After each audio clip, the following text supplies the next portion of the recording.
বন্ধুরা এখন আমরা এসে গেছি সিদ্ধেশ্বরী পাহাড়ে, আর এখন এখান থেকে উপরে যেতে হবে, এখান থেকে হেঁটে যেতে হবে। সিদ্ধেশ্বরী পাহাড় থেকে এখন আমরা ওটা শুরু করে দিয়েছি, এখান থেকে শুরু করেছি, এবার অনেকটা হাঁটা আছে, তো চলো এবার যাওয়া যাক। চলো হেঁটে একটা ভালো ছবি উঠবে, ভালো ছবি উঠবে না? হ্যাঁ, এই জায়গা দাঁড়াও, এই জায়গাটা। রিমন পারবি তো যেতে? চলো পালা, দৌড়াতে হবে না, পড়ে যাবি। আস্তে আস্তে যাবি, আস্তে আস্তে। এবার কিন্তু দুজনকে বকা দেবো। হাফ জায়গা পরে আরো মন্দির, চলো। আচ্ছা আচ্ছা যাচ্ছি, দৌড়িও না, আস্তে আস্তে চলো, যাচ্ছি। বাপরে হাঁপিয়ে গেলাম তো। এই যে দেখো একজন গাছের পাতা খাচ্ছে কিভাবে, দেখো। হ্যাঁ গরম লাগছে তো, এতটা উপরে উঠে আসলাম। হ্যাঁ উঠতে পারবো, দেখো এখান থেকে পাহাড়। হ্যাঁ বল। হ্যাঁ হ্যাঁ আমি তোর সাথেই যাবো, দাঁড়া আসছি। সামনে যে রাস্তাটা আছে সেই রাস্তাটা হচ্ছে আসল রাস্তা। চড়াইটা উঠতে গেলে আমাকে জাগিয়ে নিতে। এই যে বাবি বাবি বাবি বাবি বাবি পড়ে যাবি এগুলো। পাহাড় শুরু, তোকে বরঞ্চ রেখে যাই জঙ্গলে। হ্যাঁ ভালোই। প্রত্যেকদিন এখান থেকে এই যে ওই উপরে পাহাড়, পারবে এখান থেকে যেতে? হ্যাঁ হ্যাঁ যেতে পারবো না কেন, এই রাস্তাটা দেখো সামনে কোথায় চলে গেছে। এইবার শুরু হচ্ছে এই যে রাস্তা। তুমি এই যে পড়ে এসছো কি এর জন্য? আমি বুঝতে পারিনি গো দাদা, আর একটু ভিতরে এত খুলে আসবে পাতলা তো। দেখো। এই তো ঠিক আছে। হ্যাঁ দেখো উফ, কত উঁচুতে রাস্তাটা, বাপরে বাপরে। এখানে এখন ছবি দেওয়ার পোস্ট শুরু হয়ে গেছে। দাঁড়াও দাঁড়াও, দাঁড়িয়ে পড়ো। এখান থেকে সোজা আরো উপরে মন্দিরটা, চলো যাই। হ্যাঁ উফ বাপরে বাপ, এখনো কতটা, সেই কেদারনাথের যাত্রাপথে বলে মনে হচ্ছে। হ্যাঁ তো, হ্যাঁ বাপরে, এটা কেদারনাথের থেকেও ভয়ঙ্কর রাস্তা, আরো উঁচুতে। ওই দিকটাতে দেখো পাহাড় দেখা যাবে না, অনেক দূরে কুয়াশা, বোঝা যাচ্ছে না। আরো উপরে বাপরে, উঠেই যাচ্ছি।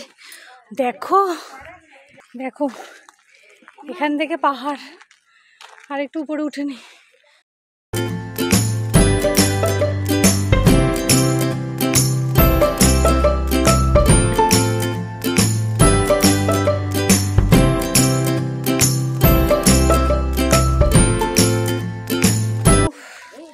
শেষমেশ আমরা চলে এসেছি সেই ভোলে বাবার মন্দিরে। এইদিকে আর একটু গেলে পাহাড়, উপর থেকে খুব সুন্দর, কিন্তু পাহাড়টা ক্যামেরায় ঠিক আসছে না, দেখাতে পারছি না, চারিদিকে কুয়াশা ভরা তো। উপর থেকে জায়গাটা এত সুন্দর, দেখো অনেক কষ্ট করে অনেক উপরে উঠেছি। দেখো তোমাদের ক্যামেরায় ঠিক বোঝাতে পারবো না, কিন্তু দেখো অনেকটা উঁচু, অনেকটা উঁচু উঁচু। এই যে পাহাড় দেখতে পাচ্ছ কতটা আমি জানি না, চারিদিকে পাহাড়। এখন মা তো তোমাদেরকে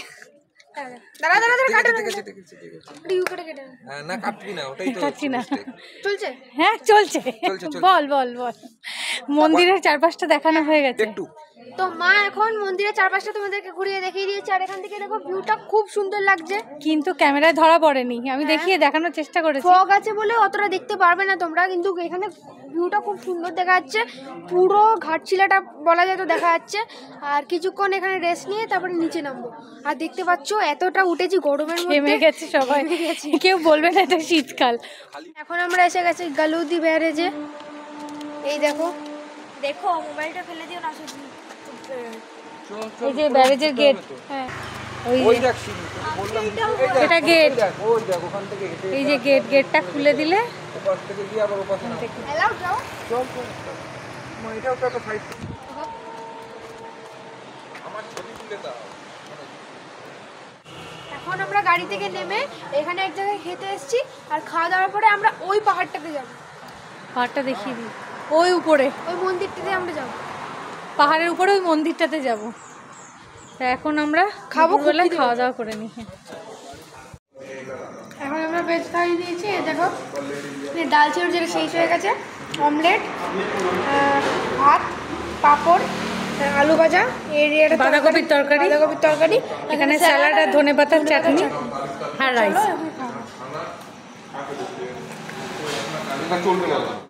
এখন আমরা আমাদের খাওয়া দাওয়া হয়ে গেছে, আর এখন আমরা একটা পাহাড় রুটে এখন এসেছি রুমকিনি মায়ের মন্দিরে। তো চলো যাওয়া যাক।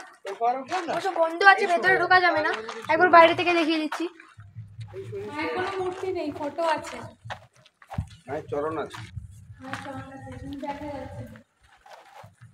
মন্দিরটা দুপুরবেলা বন্ধ হয়ে গেছে। মন্দির দুপুরবেলা বন্ধ হয়ে গেছে। একবার ভিউটা একবার এখান থেকে দেখো।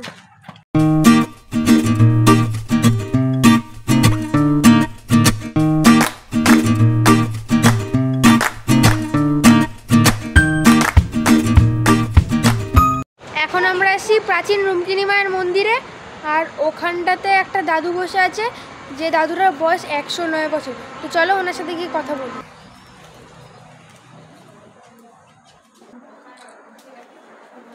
এই যে মায়ের মন্দির। মায়ের কি কালী না দুর্গা মা? না মানে ওনার মূর্তিটা কি দুর্গা মায়ের মতন 10টা হাত আছে না কালী মা?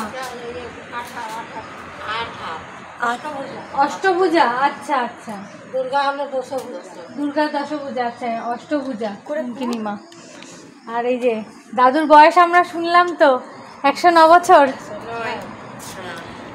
দেখো আগুন পোয়াচ্ছে দাদু, অঘ্রাণ মাসে 9 পড়েছে দাদু। আচ্ছা আচ্ছা, আরো ভালো থাকো, সুস্থ থাকো দাদু। চলো। এটা হচ্ছে ফুলডুংরি পাহাড়, আর এখানটাতে বিভূতিভূষণ বন্দ্যোপাধ্যায় আরণ্যক বলে একটা উপন্যাস লিখেছিল। তো চলো এবার উপরে যাই। চল উপরে উঠি। হ্যাঁ, এটা আমরা হিলটপে পৌঁছে গেছি।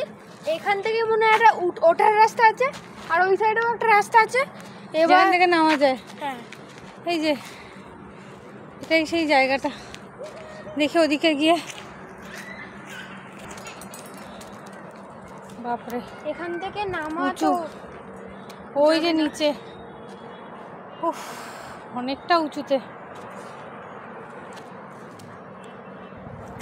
এখন আমরা ঘুরে চলে এসেছি, আর এখন আমরা ছাদে এসেছি, দোল খাচ্ছি। আর ওই সাইডে দেখো আগুন জ্বলছে।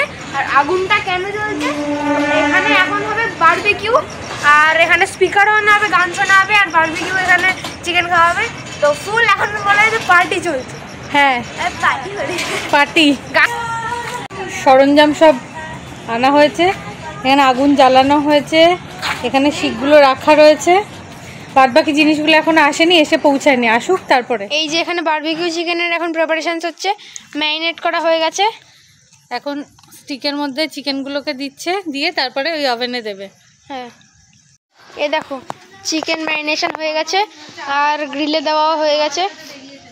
আর এই দেখো উর্বি এখানে বসে আছে, হ্যালো। আর মা ওখানে দোলনায় বসে আছে। আর এতক্ষণ ধরে গান চালাচ্ছিলাম, এখন আর একটা ভালো গান চালাবো। আমি জানি এরা কেউ শুনবে না।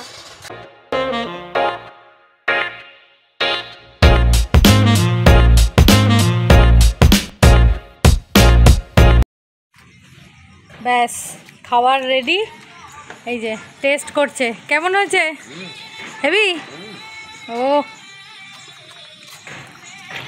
এই যে দাদা, এবার আপনি টেস্ট করুন। আসে না কিরে তোরা টেস্ট করবি না? বাচ্চা পার্টি, গরম তাই জন্য। হ্যাঁ হ্যাঁ, খিদে পেয়ে গেছে।